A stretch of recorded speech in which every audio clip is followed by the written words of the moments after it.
Some employees who previously went unpaid at St. Augustine's University say they have seen their paychecks. However, at least one person told WRAL they're, quote, still behind. That's why Chris Levengood has been looking into this. Chris, you were exploring the legal options that these employees may have. And I did that by talking to a lawyer that specializes in employment law. I wanted to tap into her 23 years of expertise to analyze the St. Aug situation, including employees who went unpaid.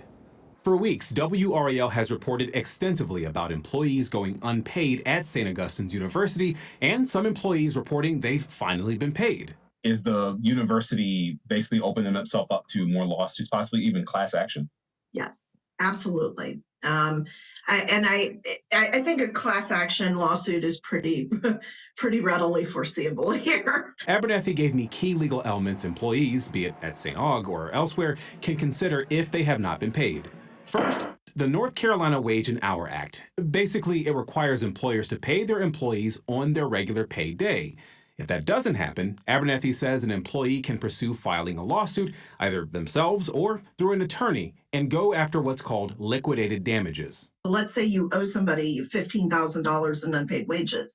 Liquidated damages would say they get that initial 15 and then they get another 15,000. Oh, and if you're worried about your employer retaliating against you for filing a lawsuit for unpaid wages, that's what the NC Retaliatory Employment Discrimination Act, or REDA, is for. In that case, it's not just liquidated damages. The company could have to pay you treble damages.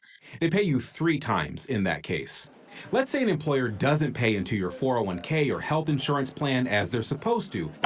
That's where the Employee Retirement Income Security Act of '74, or ERISA, comes in. That gets reported to the United States Department of Labor. I ended my talk with Kathryn Abernethy with advice for an employer in a situation such as the one St. Aug faces. It needs to be, if not your first priority, definitely one of your top priorities financially, to make sure you're paying your employees on their regularly scheduled payday.